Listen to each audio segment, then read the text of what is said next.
Архитектурата е комплексна и одговорна професија. Да се биде архитект значи умешно да се балансира меѓу нејзините карактеристики на наука и уметност. Но да се биде професор и да се предава архитектура на младите генерации кои се полни со знаења и виртуелни сензации, неопходно е покрај основните и востановени постулати на дејноста максимално да се следат современите текови, да се чита и совладува лавиринтот на знаците на новото време. Доктор Тихомир Стојков од 2009 ја извршува функцијата декан на архитектонскиот факултет. Воедно и професор по предметите архитектонски конструкции, менеджмент и економија и управување со инвестициски проекти. Во библиографијата на професорот Стојков запишани се многубројни научно-истражувачки статии и публикувани трудови. Посебно значајни за неговиот творечки и професионален развој се работните искуства и академските престои на универзитетите во Мелбурн и во Темпи. Во биографијата на професорот Тихомир Стојков може да се прочита широка општествена дејност. Тој бил на функциите председател на Биеналето на македонската архитектура, председател на Асоциацијата на архитекти на Македонија, како и член на Националниот совет за изработка на стратегија за одржлив развој. Говори англиски, француски и италијански јазик, а литературата е негова обсесија. Како секој исклучително љубопитен интелектуалец, има многу интереси, како што се патувањата, страста за алхемијата на готвењето и музиката. За музиката вели дека таа е негова најголема страст. Многу е важна во градењето на личноста и не прави да се чувствуваме попозитивни и посигурни. Професорот Тихомир Стојков е извонреден и редок ерудит. Диалогот со него е привилегија, а темите се неисцрпни. Ги отворивме прашањата за културата на просторот, за мерката на убавото говорење низ јазикот на архитектурата, за знаците крај патот и символиката на крстопатите, за оптимизмот и патриотизмот и уште многу други интересни теми. Почестени што прифати со нас да ги сподели своите животни искуства и ставови, да ги отвори албумите со приватните фотографии и да прокоментираме прашања битни за нашето современие, во удобниот дом на професорот Стојков интервјуто го започнавме со годините на детството и значењето на семејната атмосфера, која е темел на личноста. Патот на животот е полн со крстопати. Сега крстопатите покажуваат и знаци. Лево, десно, право. Горе, долу. Треба да знаеш каде да одбереш, да одиш. Тоа е она што некогаш го знаеме однапред, некогаш ни е предодредено во животот. И не сме свесни за тоа. Она што е предодредено, можеме да го планираме. Се вика некаква цел. Не може да се случи. Она што е неодредено и предодредено, односно интуицијата, тоа што користиме. И тоа е вградено во нас генетски механизам кој што ни дава можност, без разлика дали сме свесни или не за некои ситуации, да излеземе од тие ситуации и да продолжиме по патот. Некои крстопати не ги ни паметиме, сме поминали. Некои крстопати ги паметиме. Идејата за крстопатите кои ги паметиме се јави во Австралија кога беше 3 години. Некој имав можност да патувам по една фасцинантна земја, која сама по себе е единствена можеби во свет. Зборувам за она што е внатре во Австралија. Индијаутбек, како го викаат англичаните. Каде што доживувате такви простори, такви случувања, има многу патишта кои се познати и непознати. Тогаш подзастанувате и се прашувате што понатака. Некојаш ќе размислувате и за животот на крстопатот, затоа што и тоа е многу битно во целата таа игра.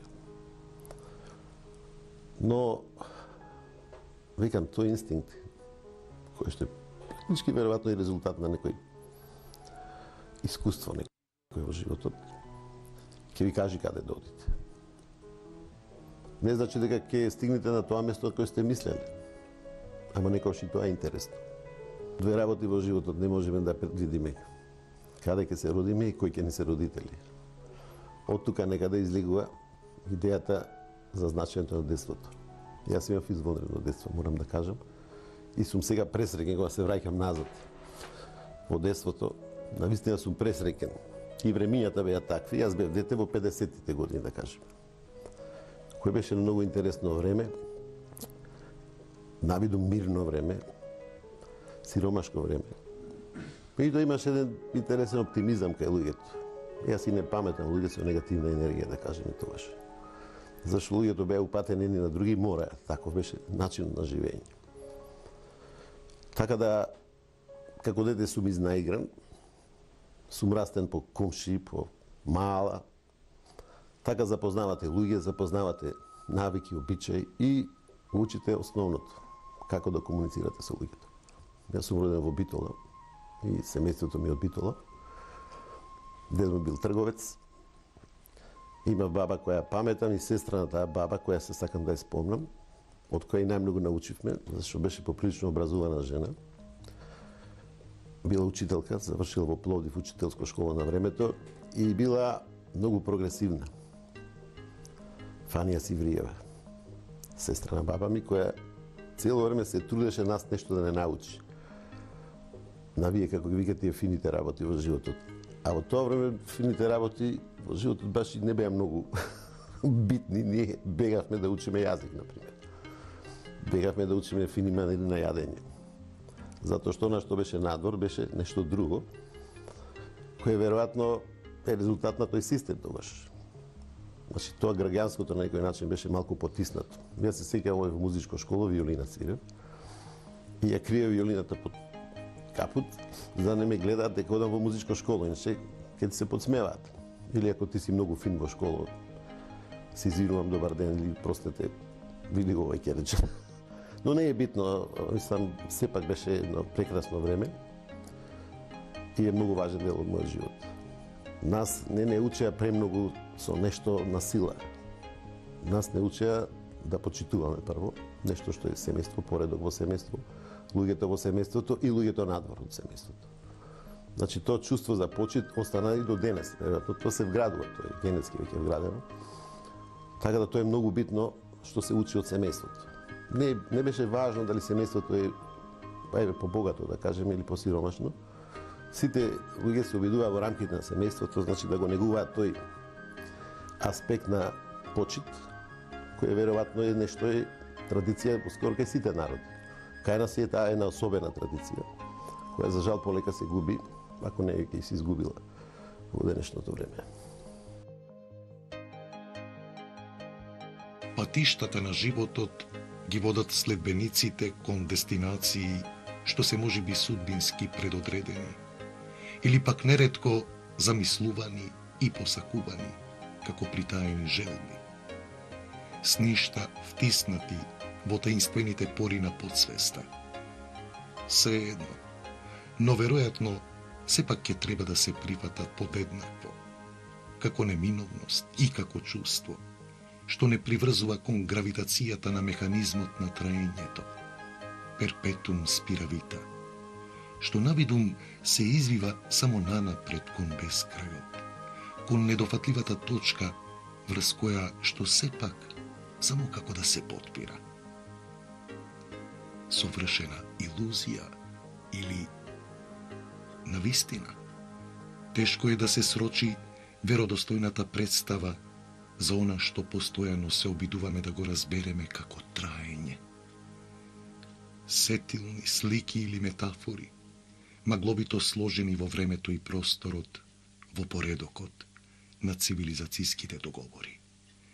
За момент, но само за момент, во тој обид, како да насетуваме дека сепак се што се случува надвор од тој магепсан, бесконечен вител. Патишта. Тие како да ни остануваат единствениот избор, притаена потреба и исконска надеж, макар за момент да се оттргнеме од метежот и баналноста на живеењето во вителот и покрај чувството дека исходиштата од тој обид се непредвидливи. Патишта обележани со мноштво од мистериозни крстопатни знаци, што покажуваат несогледливи беспаќа и таинствени зајди сонца, што неодоливо мамат со лебдечката црвеникава прашина зад која како се надзира разврската на мистеријата на бескрајот. Во мојот случај, професијата е таа која што ми го заокружи целиот концепт на животот. И тоа е она што е најбитно сега за мене.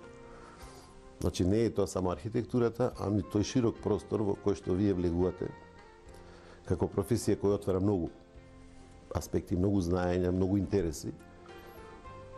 И таа стана некаков составен дел на мојот живот. Практички мене архитектурата ме изгради. И сум многу среќен заради тоа. Посебен фокус во вашиот професионален интерес е односот помеѓу архитектурата и животната средина. Кои се глобалните тенденции и колку ние држиме чекор со нив? За жал, последните 20 години, 25 години се отвара тоа прашање како критично прашање, како резултат на тоа што сме направиле многу грешки. Ево оваа современа цивилизација. Значи, сме дојдени во ситуација веќе да сериозно да размислуваме, меѓутоа малку е доцна. И тоа бара една генерална промена во општеството, во личностите, во луѓето, за да се свати дека дојдене на граница до која што можеме и понатака вака како што работиме. Не за нас, заради генерациите кои доаѓаат. Природата е неумолива, таа е уникатен еден систем. Тука можеме да го бараме прашањето за совршеноста. Значи, таа воопшто не е совршена, совршена како појавност, која што ги предодредува сите работи. Ние сме заборавиле дека такво нешто постои. Ние дури сме заборавиле дека има природен систем, тоа без разлика што го учиме по школи како некакво знаење. Ние веќе сме изградили општествен екосистем, кој што се обидува да функционира врз некакви природни принципи, што е невозможно. Така да тие прашања, јас ги отворив што со мојот докторат 92 година, 91. И уопшто онј простор кога влегов да истражувам, полека се насочив на тие прашања. Архитектурата како битен фактор во сите тие случувања, затоа што ние создаваме простор. Тој е создаден простор, каков е таков е, но треба да знаеме дека во тој создаден простор ние живееме како природни суштества. Значи, ако една од клучните тези на архитектурата е човекот во простор, или тие антрополошки аспекти ги отвараме, хумани, човечки и така натака, и да навистина некогаш се прашувам после се дали ова што го правиме е точно тоа. Економската моќ денес е битна, значајна е, меѓутоа не значи дека економската моќ отвора вистински простор за она претходно што говорев, за еден квалитетен живот. Да кажеме, концептот на одржливото општество по дефолт, како викаме, не подразбира децидно јак економски знак или послаб економски знак. Во денешно време не е проблем да се дојде до информација. Денешно време знаењата не се проблем. Ние комуницираме со цел свет во секој момент. Значи, знаеме многу работи. Прашањето е како човекот ќе се изгради во тој систем. Значи, во одржливото општество, тој е концепт општествен, во кој што без разлика на материјалниот предзнак, вие се организирате така. Под услов да ги имате некои битни елементи. Значи, да знаете кој е квалитетот на тој така наречен природен простор. Кој е квалитетот, да кажеме, тој интелектуален капацитет што го има на општество, и третиот е веројатно многу важен, тоа е традицијата. Така да тие теории за одржливи општества не се базираат на некакви идеолошки или економски само аспекти, се заснуваат на аспекти на организираност. Значи, ние можеме да се организираме. Теза Македонија не е економски јака држава. Макар да и тоа многу релативно да се каже, меѓутоа ние имаме од друга страна капацитет да се организираме. Ние како да не сакаме и како да не можеме да се организираме. И јас никош не размислувам сам да променам нешто. Тој е толку сложен еден општествен сегмент од тој општествен концепт. Затоа бара знаење и стратегија што вие сакате. Ние денес, да кажеме, се залагаме за врвно образование. Добро. Таа теза може да ја поставиме, врвно образование. Знаеме ли што врвното образование треба да носи како логистика со себе? Образованието не е само прашање на добивање на дипломи или да не речеме на знаење. Образованието е многу битно и како еден концепт во кој што и човек се создава. Всушност, клучното создавање на човекот, покрај она што рековме, семејството, околината, образованието. Нашето образование, мислам дека падна уште многу одамна. Зашто образованието беше заради образование. Немаше систем, да кажеме, со кој што ќе стимулира одредени квалитети. Некако се беше изедначено. Не знаш дека имавме и лошо образование ова.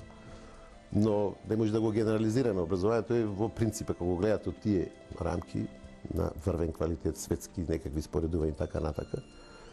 Значи идејата е иста, да произведите, да истренирате добар професионалец. Сега добриот професионалец треба да оди во добра професионален простор. Ние и денес вадим изводени кадри, кои што како такви одат надвор.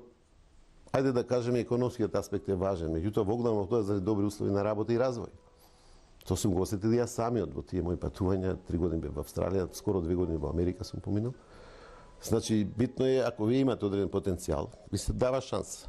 Ако одите напред, одите и понатака напред, одите до крај напред, не е важно кој сте и што сте.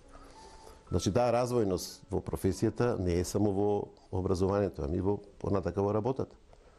Мислам дека тука сме на прилично ниско ниво. Имаше една книга, се викаше Замокот на вкрстените судбини. И таму има една метафоричко дадена приказна, се случува во некаква пустиња, каде што одат карвани навечер, и во одредено време карваните се собираат во нешто како оаза, и во таа оаза има некаков мал, не знам како да го наречам, ајде да речеме, кај што има една фина подреденост, првична, долу се сместуваат камелите, коњите се едно и слугите. На првиот кат се сместуваат тие што се малку по средени, спастрени, побогати, а горе се најбогатите. И се сите се сместуваат таму и вечерта ништо не се случува. Најнаш луѓето излегуваат по тие чардаци во атриумите и сега гледаат да си најдат комуникација.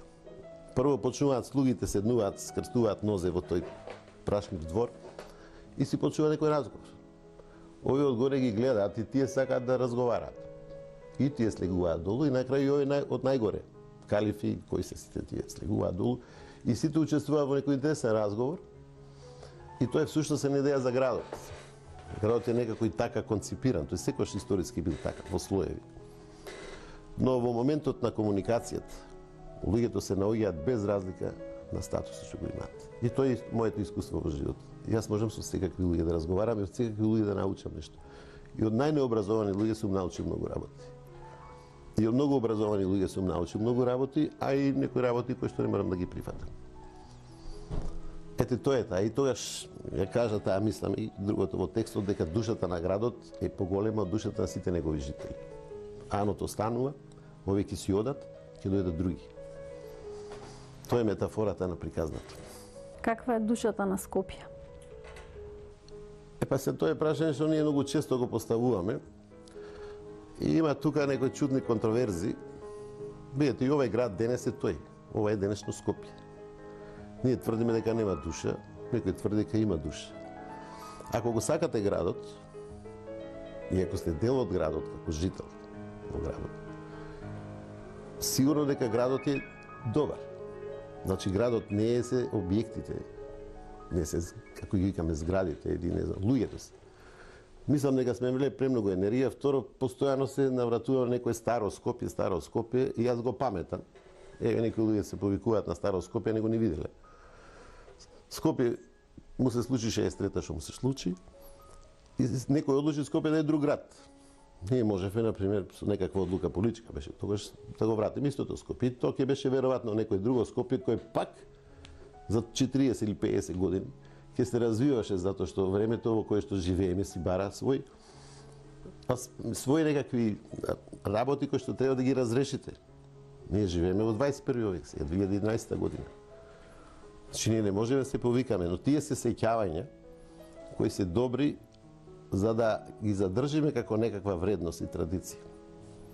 Јас се сеќавам, бидејќи го отворивме прашање за традиција, кога бевме студенти, понекогаш одевме на филозофски факултет, филолошки се извинувам, да го слушаме Блаже Коневски.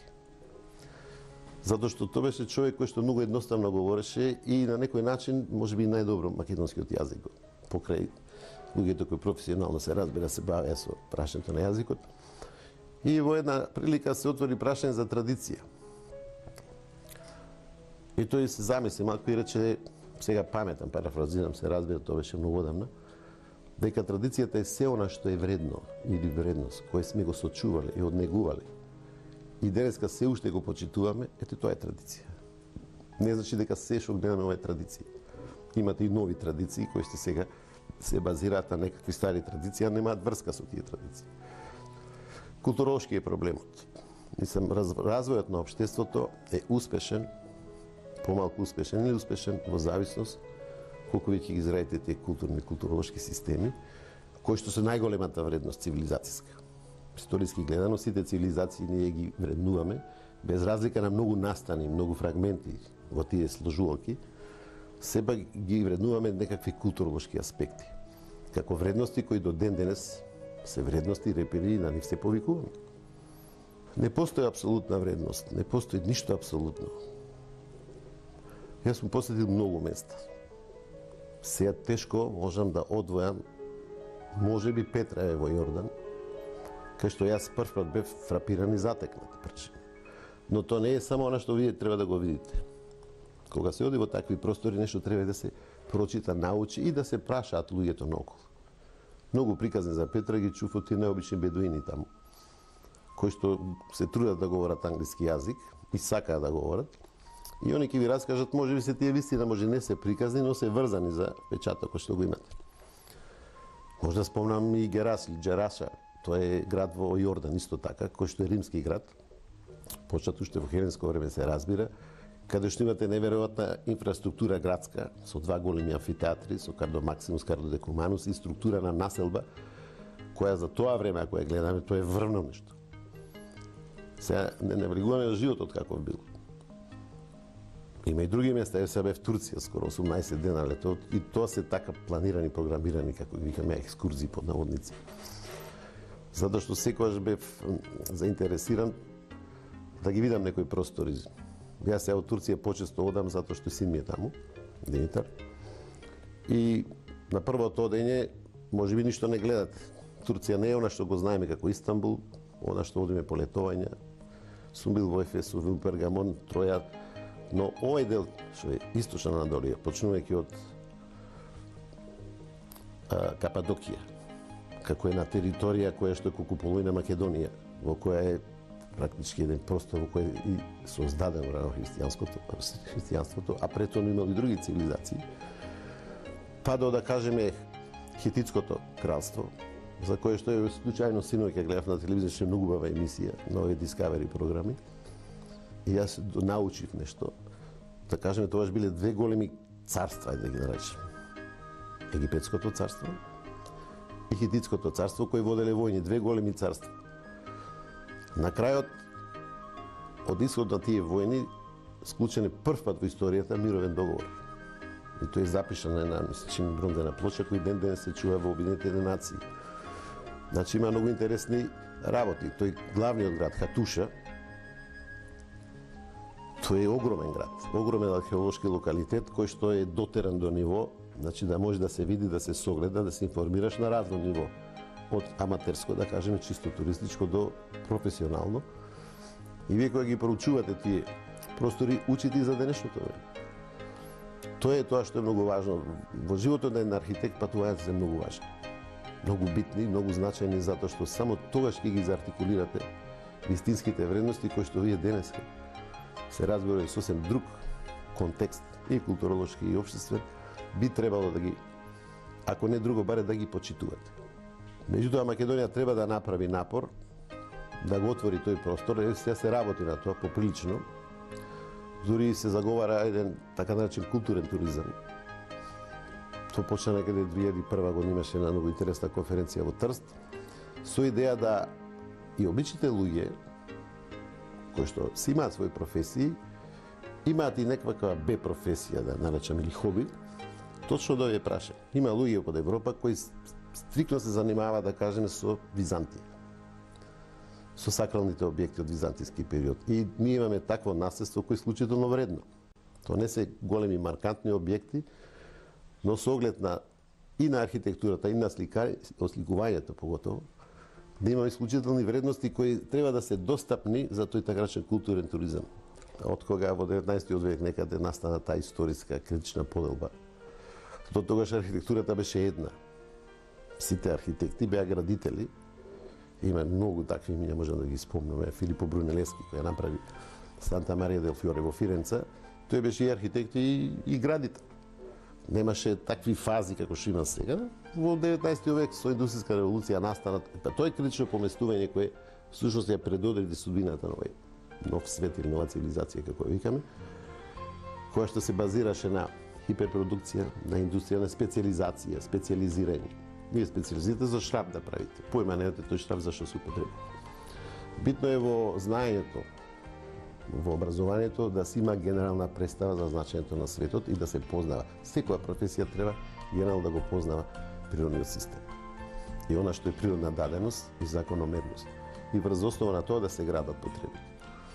Така да денес имате врвни специјалисти за одредени работи, тие специјалисти појма нема за основни работи. Тоа е веројатно проблем на оваа едукација која што имаме денес. Какво и колкаво е значењето на мерката и во животот и во професијата? Тоа е добро прашање. А ние имаме една реченица, вика, имаш мерка, немаш мерка. Тука некаде лежи одговорот на ова прашање. Мерките се мерливи како систем на мерки и ги употребуваме во различни контексти. За да на некој начин дефинираме некаква функција, материјалност или било што. Но има мерка која што е во човекот внатре. Тие мерки, мислам дека не ги негуваме во рамките на системот на мерки. Мерката е многу битна работа. Се има мерка до каде. Јас мислам дека овој свет и нашиот од Македонија е преамбициозен. Преголеми цели се постави. Преголеми вредности кои што реално нема ни потреба да ги достигнеме. Зашто Македонија, треба да сме свесни, има една огромна предност. Македонија е многу комотна држава. Македонија има околу 7,8 жители на километар квадратен, по попис од 2003, да кажем. Значи, таа е во многу комотните држави. Меѓутоа, ние тој простор сме го заборавиле. Македонија е празна. Се собира, да кажеме, во еден град Скопје или во неколку други градови и тука се случува еден котел во кој што вие не може да ги разрешите овие прашања. Значи, Македонија има извонредна можност, извонредни природни потенцијали, за тоа не сме свесни. Ние ги подлекуваме, ние ги ставаме во дискурс, меѓутоа не знаеме како тоа да го внесеме во игра, не да го упропастиме, да го сочуваме, затоа што врвниот туризам денес не бара луксус. Еве на Нов Зеланд земја, ќе ја спомнам, која сум бил, тоа е земја со врвен туризам. Најскапо имате скиење, алпинизам и други спортови кои што се исклучително скапи спортови. Таму нема да видите скапи хотели, скапи објекти. Ќе ве качат на авион, ќе платите мал. Ќе однесат некој глечер, ќе потпишете дека на свој ризик одите и ќе се симните пешки. Значи одите на survival, да се соочите со елементот на природата. И вие како човек и природата од другата страна. Тоа е врвен туризам кој носи огромни пари. Пешачење, хајкинг, како го викаат. Движење на човекот денес му треба природен простор. Еве и ние чекаме петок, сабота да заврши неделата и да отидеме сат-два некаде и да подишиме некако воздух. Тоа во градот го немаме, за жал. Скопје е преголем град станува. Безпотребно, но тоа е политика одавна. Значи не е ова сега. Земјотресот беше клучната пресвртница за Скопје, да зборувам, каде што се одлучи да види таков отворен град, да има 450 жители, тогаш е сега 700, ние не знаеме Скопје колку има, но проблем со Скопје што гравитира голем дел на население од. Значи во викенд време, па и преку работните денови, огромен број на луѓе доаѓаат овде, зашто овде се сконцентрирани битните тие функции, едно и бизнисот помалку. Така да, мојот докторат беше точно тоа. Јас се обидев да направам баш во тие рани 90-ти години, имајќи на ум дека ние влегуваме во еден друг општествен систем и тоа прекршување историско е многу значајно, многу критично. Идејата беше да го отворам тој простор, значи беше посветен на Македонија. Со тоа што градот и градите не беа моја тема, тема моја беше тој слободен простор, односно таа третата мрежа, како ја викаме. Зад излезот на сонцето видов свет што се вика Бескрај. Елегантно закривен, величествен спој на земјата и небото. недоглед со навидом застрашувачки згусната тишина и чудна, скоро метафизичка неподвижност. А во огромноста на тој вон свет, безброј патишта со знаци и патокази втиснати во црвената земја, во некој од милионумите наназад, но се уште препознатливи. А вдолж патиштата на тој бескрај, ниту лево, ниту десно, чиниш секако да е само нанапред. Чудно, наназад и не погледнуваш. Здрав од враќањето, а патот долг. Значи, нема враќање. Може би. За среќа, мистеријата се само објаснува ненадејно, ненасетливо, но спонтано. Прво сваќаш дека има и лево, и десно, белези на живот што постепено се ројат, за секој камен, засушена грмушка, живот во сувата препечена земја и таму. А врз маѓепсаната неподвижност на горделиво исправената пурпуреста карпа се растегнала сенката на еукалиптусот, нежно развлекувана од ветрецот. Од некаде оддалеку, или можеби сосем одблизу, татнеш. Диджири-ду. Низ ветрецот, кој како да го носи издивот на господарите на овој бескрај, потомците на создателот Бунџел, незабележливо, како питоми сеништа поминуваат низ телото и душата на натрапникот. Пораки што ме оставаат речиси во кошмарна збунетост. Може би заради мојата цивилизацијски програмирана трезвеност. Навистина, постои ли сето ова, или е може би само сон? Во претходниот систем можеме да зборуваме за идеолошки, да кажем, некои аспекти, било какви. Точно селото беше тргнато од дневен ред како интересната општество. И тоа после 60-тите години, дефинитивно 50-тите години. Во почеток нешто и се организираше, макар што се промени клучната инфраструктура на селото. Значи, собственоста се елиминира, индивидуалност да се елиминира и се направи некаква идеја на задруги, нешто кое што беше утопија во која што сите социјалистички земји пропадна. Ние имаме околу 300 напуштени селски населби во Македонија. Факултетот сега е отвора некои теми, такви имаме една тема во дипломскиот, например, македонско село се вика. Значи, студентите одат, ние одиме нешто, као снимаме, документираме, се обидуваме да направиме нешто и се останува на тоа. Тоа е прашање кое што ќе мора да се отвори, заради тоа што ако ние не го отвориме, други ќе го отворат. Сега има еден тренд на западни земји, бидејќи криза, ево Англија да е земја, околу 200-300 илјади англичани годишно ја напуштаат Англија. Тоа е некоја ниска средна класа, да кажем, која има некаков имот, 500.000 фунти. Доаѓаат во држави како Бугарија, како Грција, како Турција, купуваат земја и се населуваат тука. Ако не друго, старите години да ги живеат. Значи, тоа е исто така една предност која треба да се има во предвид и е многу сериозно прашање. Затоа што ако го развиете целиот простор на некој начин, со живот, не јако економски, не слабо економски, како живот, вие имате клучната предност, ја контролирате собствената територија. Мислам дека ние не ја контролираме.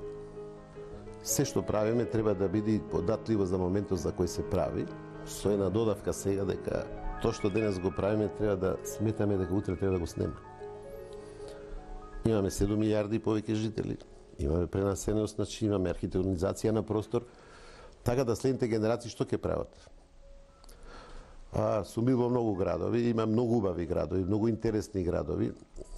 Во принцип, согласно моите разбирања за нештата, јас градовите ги гледам прво како живеат. И ја гледам улицата и луѓето во градовите.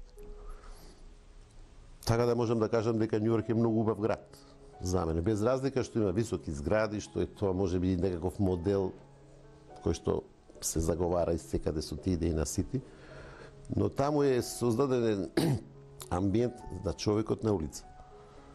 Таму имате места и простори, да кажеме Гринч Вилидж, кај што има многу обични ресторани, најобични ресторани во кои свират врвните джез музичари, да кажеме. Тоа е дел од нивната традиција.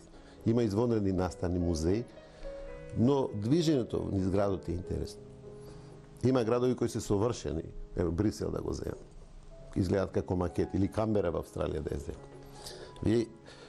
Не е просторот само објектите. Денес објектот не е проблем. Вие може да направите што сакате. Условно речено и ние. Технолошки гледано, или дизајнерски гледано, обликувано гледано. Битен е контекстот. Битно е како се живее и во тој објект и околу тој објект. Ние веќе се движиме по градот, каде што и не ги забележуваме објектите, затоа што нашата концентрација се фокусира на она што е улица, да не изгази некој, да прескакаш коли. Свајкате.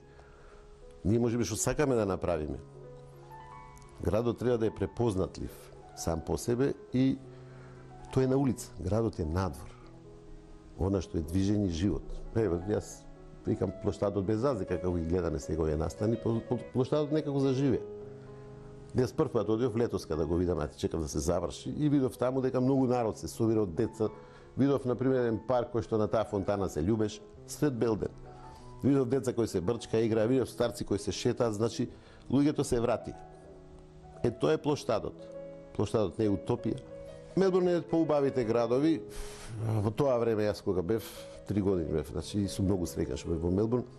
Се сметаше за еден од 4 најудобни градови за живеачка во свет. Тоа е град кој што има еден сити во периметар од 2,5 км на километар, 2. Другото е се ниско. И тој е планиран некаде 857 година по некои англиски планови, многу комодно испланирано уште тогаш. Англичаните биле секогаш врвни во, ајде да го наречеме урбаното планирање и планирањето на градовите. Така да нивните модели и од 19 век се некако фундаменти уште се изучуваат. Но тоа е невозможно да се издржи во овој притисок денес, каде што пак капиталот од друга страна себе си се реализира, најчесто сака да се реализира низ недвижности. Има и таму грешки направени, но во главном се чувствува една атмосфера дека вие живеете во еден град кој што е тогаш направен. Вие го чувствувате тој и го почитувате. На вашите патувања и во подолгите престои надвор од државата со вас го водевте и вашиот единствен син. Како го воспитувавте? Добро прашање, сега не знам како да ви одговорам. Сигурно дека секој родител на некој начин го воспитува своето дете. Јас немав некаков концепт за некаква ригорозно воспитување на мојот син. Јас се обидував дел од моето детство како некакви концепти на слобода, слободно размислување и соочување со сите предизвици сам да ги прави.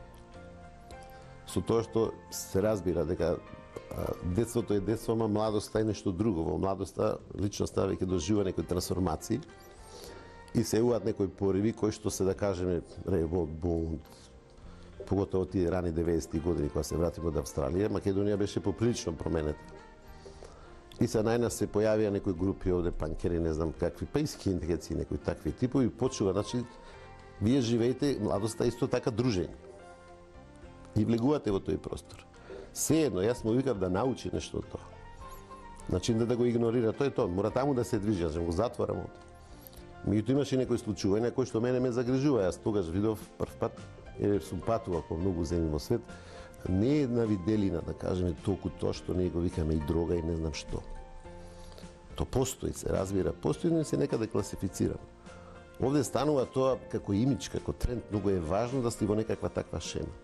Тоа е тоа што ние лошо го примаме од тој западен свет. Практички кај нас се подобриот дел од младите, по-квалитетниот и по-вака економски, среден свет, тој се труди да глуми нешто такво. Имаме и добра млади. Младите ни се исклучително солидни во еден дел, тоа морам да кажам, што со нив работам. Има 1% кои што се извонредни, затоа што имаат можност. Патуваат, ги користат сите овие системи на комуникација кои се извонредни за нив и ќе бидат нивна судбина, сето колку добро ќе биде, не ќе биде, јас тоа не знам. Меѓутоа се добро информирани, имаат концепт и дури ми е јасно што во животот ќе прават, дури ми е премногу јасно. Што да кажеме ќе биде за нив проблем. Но еден дел, за жал, од младите немаат представа, немаат концепт каде се тоа води. Македонија е исто така извонена шанса за младите. Тоа треба да го ставиме во фокусот на сите размислувања. Не да ни одат. Духовноста е исто така индивидуално прашање. Може би денешниот човек е презафатен, тоа е точно. Еве, со сите овие врвни технологии, со сите овие врвни знаења и можности, а ние кога бевме млади, кога учевме, ние учеа дека со сите тие техники, технологии и чуда што ќе се случат, ние практички многу комотно ќе живееме во некој си 20 век на крајот. Што се испостави дека не е точно. Значи, духовноста пак се гради во еден свет кој што е дома, во еден свет кој што е литература, и тоа е нешто што исто така се негува и многу е опасно ако се пренегува. Ние не можеме само од духовност да живееме. Духовноста исто така е еден капацитет на самоконтрола, на верба во себе и сигурност. Значи, тоа е некаква, исто викам, некаква капацитет на моментална медитација, кај што вие може да се исклучите и да се приклучите на нешто што вас ве внесува во мисла, ве внесува во нешто добро. Ете, музиката е можеби една духовност. Не знам. Татнежот згуснато, но во ритам одекнува.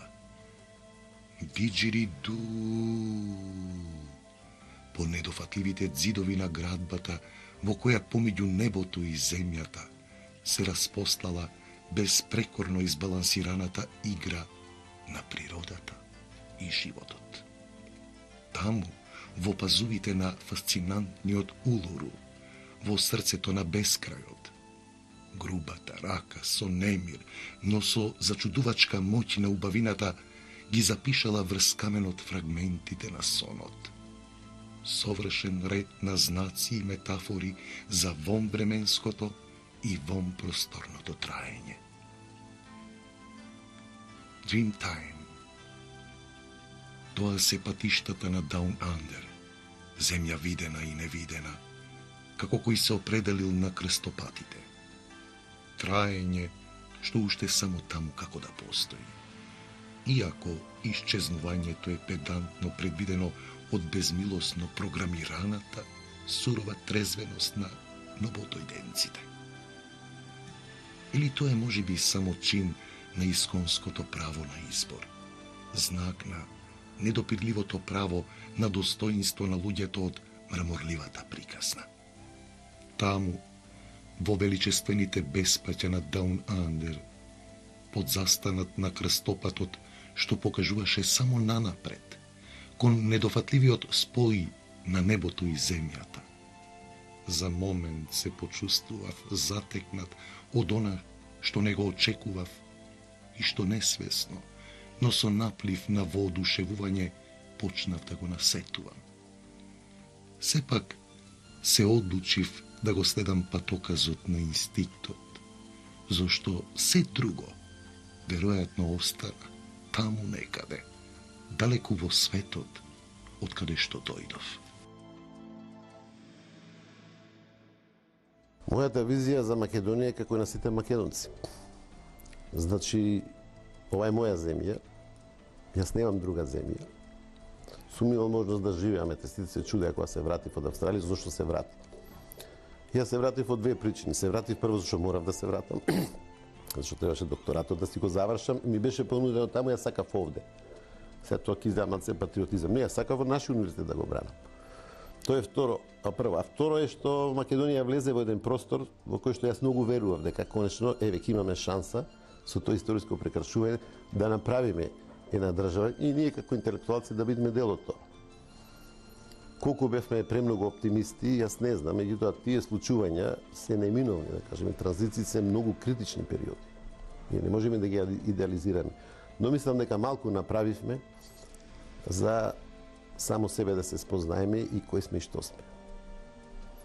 Па дедо ми се нарекол македонец, дедо ми не бил србин, бугарин или грк или не знам што. Значи идејата дека сме македонци, дека имало Македонија, таа не е измислица историска. И ден денес не можам да разберам што е апсурд со кој сме оптеретени, кои се овие пресии што се прават врз нас, како ја да се чувствувам, каде сум сега јас. Мора да бидеме оптимисти, видите, песимизмот е работа која што е патолошка некоја димензија има. Без разлика дали мене ми е добро или не ми е добро. Ние мора да сме оптимисти по прашање на обстанокот на нашата земја. Таа е, немаме друга. Каде ќе одиме? Кој ќе бидеме ние? Верувам во Македонија и цврсто верувам, затоа дојдов овде, затоа сум тука.